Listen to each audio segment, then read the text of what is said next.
दोस्तों, आज हम एक ऐसी खबर लेकर आए हैं जो ना सिर्फ आपके दिल की धड़कन बढ़ा देगी, बल्कि आपको सोचने पर मजबूर भी कर देगी। ये न्यूज़ है भारत के रफाल फाइटर जेट्स की। रात के अंधेरे में एलओसी के पास उनकी डेयरिंग पेट्रोल और पाकिस्तान के रात 2 बजे की प्रेस कॉन्फ्रेंस के पीछे का राज। इसके साथ ही पीएम मोदी के रशिया विजिट कैंसिल होने का कनेक्शन, सुब्रमण्यन स्वामी का नया टैंट्रम और पहलगाम अटैक के बाद की ग्लोबल चेस गेम। तो तैयार हो जाइए, ये वीडियो एंड तक देखने वाली है, क्योंकि हर एक अपडेट एक नया ट्विस्ट लाने वाला है। सबसे पहले बात करते हैं इंडियन एयरफोर्स के उस ऑपरेशन की जो इस वक्त हर न्यूज चैनल और सोशल मीडिया पे छाया हुआ है। रिपोर्ट्स के मुताबिक कल रात इंडियन एयरफोर्स के 4 रफाल फाइटर जेट्स ने जम्मू एंड कश्मीर में लाइन ऑफ कंट्रोल के बिल्कुल करीब एक ऐसा फॉर्मेशन बनाया कि पाकिस्तान के होश उड़ गए। ये जेट्स एलओसी क्रॉस नहीं किए, लेकिन इतने करीब थे कि पोके के ऊपर उनकी घूमती हुई आवाज से शायद पाकिस्तान के डिफेंस रेडर्स के पसीने छूट गए होंगे। कई और क्रेडिबल सोर्सेज ने भी कंफर्म किया है कि ये सॉर्टी एक रूटीन पेट्रोल से ज्यादा थी। ये था भारत का strategic power show. Rafale jets, जो 4.5वीं पीढ़ी के स्टील्थ क्षमताओं और मीटोर मिसाइल से लैस हैं, ने रात के अंधेरे में अपनी प्रेजेंस दिखाई। रफाल की रेंज 3,700 किलोमीटर तक होती है और ये 60,000 फीट की एल्टीट्यूड पे फ्लाई कर सकते हैं, जो इन्हें ऑलमोस्ट अनडिटेक्टेबल बनाता है। अब सोचिए, जब ये जेट्स पीओके से सिर्फ कुछ मीटर्स दूर थे, तो पाकिस्तान के डिफेंस प्लानर्स के दिमाग में क्या चला होगा? क्या ये भारत का मैसेज था कि हम अब 2019 के बालाकोट एयर स्ट्राइक वाले मोड में नहीं, बल्कि उससे भी ज्यादा एग्रेसिव स्टांस में हैं? और इसके पीछे पाकिस्तान की रात 2 बजे वाली प्रेस कॉन्फ्रेंस का क्या कनेक्शन है? आगे बताते हैं। अब बात करते हैं पाकिस्तान के उस मिडनाइट ड्रामा की। रात के 2 बजे पाकिस्तान के इंफॉर्मेशन एंड ब्रॉडकास्टिंग मिनिस्टर ने एक सडन प्रेस कॉन्फ्रेंस बुलाई।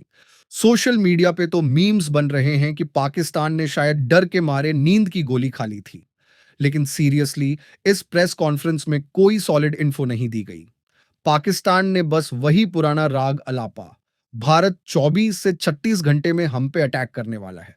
ये वही नैरेटिव है जो वो बालाकोट के टाइम भी पुश कर रहे थे। लेकिन इस बार कॉन्टेक्स्ट अलग है। पाकिस्तान के डिफेंस एनालिस्ट्स को रफाल जेट्स की कैपेबिलिटी का डर है। रफाले के साथ भारत के पास अब SU-30 MKI, जो अब ब्राह्मोस मिसाइल्स के साथ अपग्रेडेड हैं, तेजस MK-1 और मिराज 2000 का एक लीथल कॉम्बिनेशन है। तो क्या पाकिस्तान ने रफाल की एलओसी पेट्रोल को देखकर डर के मारे प्रेस कॉन्फ्रेंस बुलाई, या ये एक डिस्ट्रैक्शन था ताकि वो अपनी इंटरनल पॉलिटिकल क्राइसिस से ध्यान हटा सके? एक और एंगल है, पाकिस्तान शायद इंटरनेशनल कम्युनिटी को यह दिखाना चाहता था कि भारत एग्रेशन दिखा रहा है। लेकिन अगर ऐसा है, तो उनका ये प्लान बैकफायर करता दिख रहा है, क्योंकि ग्लोबल मीडिया में ज्यादातर कवरेज भारत के स्ट्रेटेजिक मूव की तारीफ कर रहा है। अब एक और बड़ा ट्विस्ट, पीएम मोदी ने रशिया के विक्ट्री डे परेड में जाने से मना कर दिया। ये वही इवेंट है जो 9 मई को मॉस्को में होने वाला था। रशिया के प्रेसिडेंट ऑफिस के प्रेस सेक्रेटरी डिमिट्री पेस्कोव ने कंफर्म किया कि पीएम मोदी इस बार नहीं आ रहे। लेकिन सवाल यह है, ऐसा क्यों? रशिया ने तो चाइना के सी जिनपिंग, पैलेस्टाइन के महमूद अब्बास और स्लोवाकिया के पीएम रॉबर्ट फीचो को भी इनवाइट किया था, और वो सब जा रहे हैं। तो पीएम मोदी ने क्यों स्टेप बैक लिया? इसमें पहलगाम अटैक का एंगल दिख रहा है। इस अटैक के बाद भारत पाकिस्तान टेंशन्स एकदम पीक पे हैं। रूस ने इस स्थिति पे एक न्यूट्रल स्टैंड लिया है और दोनों देशों से शांतिपूर्ण डायलॉग की अपील की है। लेकिन भारत के लिए ये न्यूट्रल स्टैंस शायद थोड़ी डिसअपॉइंटमेंट वाली बात है, क्योंकि 1971 की लड़ाई में रूस ने भारत का खुलकर समर्थन किया था। पीएम मोदी का रशिया ना जाना शायद एक डिप्लोमेटिक सिग्नल है कि भारत अब अपनी फॉरेन पॉलिसी में किसी भी कंट्री के न्यूट्रल स्टांस को लाइटली नहीं लेगा, चाहे वो रशिया ही क्यों ना हो। क्या आप भी ऐसा सोचते हैं? कमेंट में जरूर बताइए। अब बात करते हैं बीजेपी के पुराने स्टॉलवर्ट सुब्रमण्यम स्वामी की, जो आजकल पीएम मोदी के खिलाफ एकदम वोकल हो गए हैं। स्वामी ने पहलगाम हमले के बाद एक विवादित बयान दिया कि भारत ग्लोबली आइसोलेट हो गया है और इसका जिम्मेदार पीएम मोदी है। उन्होंने ये भी कहा कि तुर्की और चीन, जिनके साथ मोदी बटर डिप्लोमेसी कर रहे थे, अब पाकिस्तान के साथ खड़े हैं।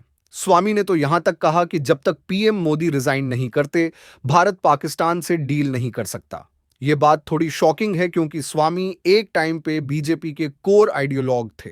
लेकिन सवाल ये है, क्या स्वामी का ये नैरेटिव सच में भारत के खिलाफ जा रहा है?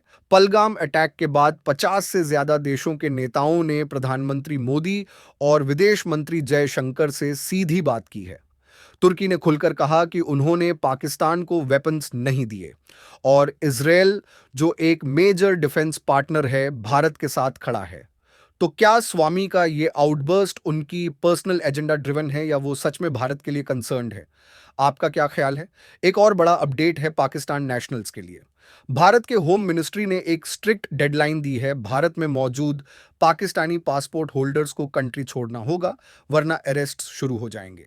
ये डिसीजन पहलगाम अटैक के बाद लिया गया है और इससे दोनों कंट्रीज के बीच टेंशन्स और बढ़ गए हैं। कई पाकिस्तानी नेशनल्स ने कहा है कि वो भारत छोड़ने के बजाय अरेस्ट होना पसंद करेंगे, क्योंकि पाकिस्तान में उनके लिए कोई फ्यूचर नहीं है। इसके साथ ही भारत ने पाकिस्तानी डिप्लोमेट्स और मिलिट्री स्टाफ को पर्सना नॉन ग्राटा डिक्लेयर किया था और वो भी अब वापस जा चुके हैं। अब एक अनएक्सपेक्टेड ट्विस्ट, अफगानिस्तान का एंगल। पहलगाम अटैक के बाद भारत ने अपने स्पेशल एनवॉय आनंद प्रकाश को अफगानिस्तान भेजा था, जहां उन्होंने तालिबान लीडरशिप के साथ हाई लेवल मीटिंग्स की। रिपोर्ट्स के मुताबिक तालिबान भी पाकिस्तान से खफा है, क्योंकि वागाह अतारी बॉर्डर बंद होने की वजह से उनका इंडिया के साथ ट्रेड कंप्लीटली रुक गया है।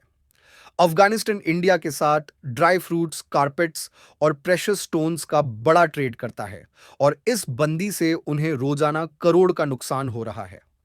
अफगान ट्रकर्स एसोसिएशन ने कहा कि उनके ट्रक्स बॉर्डर पे स्टक हैं और पाकिस्तान उन्हें अनलोड करने की परमिशन नहीं दे रहा। तालिबान के फॉरेन मिनिस्टर मौलवी आमिर खान मुत्तकी ने भारत के साथ ट्रेड रिज्यूम करने की बात की है, लेकिन पाकिस्तान के एटीट्यूड की वजह से ये मुमकिन नहीं हो रहा। तालिबान का पाकिस्तान से नाराज होना भारत के लिए एक स्ट्रेटेजिक अपॉर्चुनिटी है। क्या भारत इस सिचुएशन का फायदा उठाकर अफगानिस्तान के साथ अपने रिलेशंस और स्ट्रॉन्ग कर सकता है, या ये एक टेम्पररी इक्वेशन है?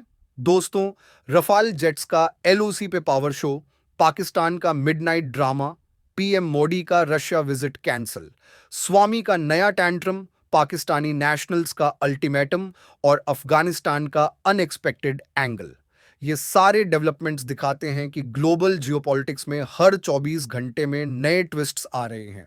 भारत इस वक्त एक ऐसे मोड़ पे खड़ा है जहां हर डिसीजन, हर मूव वर्ल्ड स्टेज पे बड़ा इम्पैक्ट डाल सकता है। तो आपका क्या ख्याल है? क्या राफाले जेट्स का ये मूव पाकिस्तान को बैकफुट पे लाया? क्या भारत अफगानिस्तान के साथ नई दोस्ती का चैप्टर शुरू कर सकता है?